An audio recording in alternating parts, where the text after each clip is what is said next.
It doesn't matter what area of life you have chosen as activity. Whatever is the area of life, how well and how consciously can you employ the instruments of your body and your mind is how effective you're going to be in this world. If you want to use your body and your mind effectively, if you're in perfect harmony within yourself, could you use it effectively? Or if you're in disharmony, could you use it effectively? Harmony, isn't it? All life knows this, but never puts to use, isn't it? Everybody has enough intelligence to know this, isn't it so? But does not make it a reality. All their attention is the outside. They think by fixing the outside, everything is going to be okay. In the last 100 years, using technology and science, have we not fixed the outside sufficiently? Have we not? We fixed it too much. We fixed it to a point, if you fix it any more, extinction is the only option. To that extent we fixed it, isn't it? Still, are we living any more joyously than what people lived 100 years ago? Or any more in harmony than what we lived 100 years ago on this planet? Are we? No, isn't it? Fixing the outside will only bring comfort and convenience to our life, which we want, we have worked towards it to some extent. But if you want to enjoy this comfort and conveniences, if you want to enjoy all the fruits that science and technology has heaped upon you, who is there to enjoy it? Unless this person is in harmony, there is nobody in the world to enjoy all this nonsense, isn't it? And this nonsense has not come easy. All these comforts and conveniences have not come easy, they have come at an enormous cost to every other creature on this planet, isn't it? From an insect to a worm, to a bird, to an animal, to a tree, to everything including the human beings, have we not paid a huge price to have all these comforts and conveniences? Yes? And continuing to pay?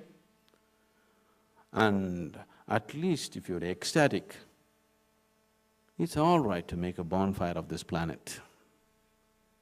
You're not even happy. And what's the point? Just see, in the last 24 hours, how many moments were you really joyful? How many moments? You can count on your fingers, most of you. I'll leave the little ones out, okay? You can count on your fingers. Some of you have nothing to count. When you were 5 years of age, how many moments of joy did you have in 24 hours? All the time, isn't it? Somebody had to make you unhappy, isn't it so? Your parents, your teachers, somebody had to make you unhappy. But today, somebody has to make you happy. You just reverse the whole equation of life. When you were 5 years of age, if you were this happy, by the time you were 30, you should have been ecstatic if life had happened in its right progression, isn't it so? Because after all, everything that you're doing is in pursuit of happiness, isn't it so? Yes? Every single human activity on the planet, is it in pursuit of happiness or pursuit of misery? Pursuit of happiness. But what is it that they're earning? Misery. Little things that they're doing. After all, what is it that you're doing? Eating, sleeping, reproducing, dying one day. This is all you're actually doing. You may believe you're doing many things. This is all that's happening, isn't it so? Simple process of life, earning a living for yourself, equipping yourself to earn a living, making a family so that you live a little comfortably and dying one day.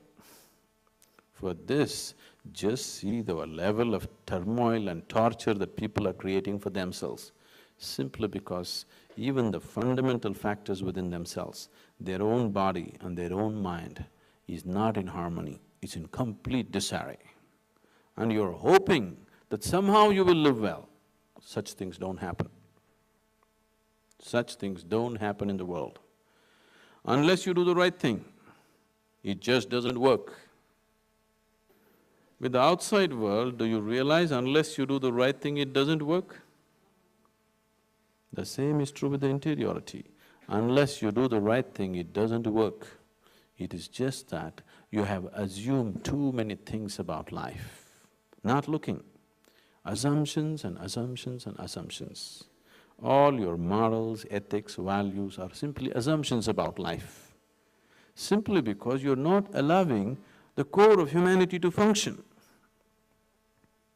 If your humanity functioned, do I have to tell you, be kind, be loving, be this, be that? Would it be necessary? Have you noticed on a certain day when you're happy, you are such a wonderful person? Yes? When you're unhappy, you're such a nasty person? Isn't it so? Somebody is nasty simply because there is disharmony within himself. He's just spreading it out. When somebody is in harmony, do you see whatever kind of person, he's a wonderful person at that time? Yes or no? Because there is disharmony within you, because that's the only thing you have, that is what you infect the world with. Both joy and misery are infectious, aren't they? Yes or no?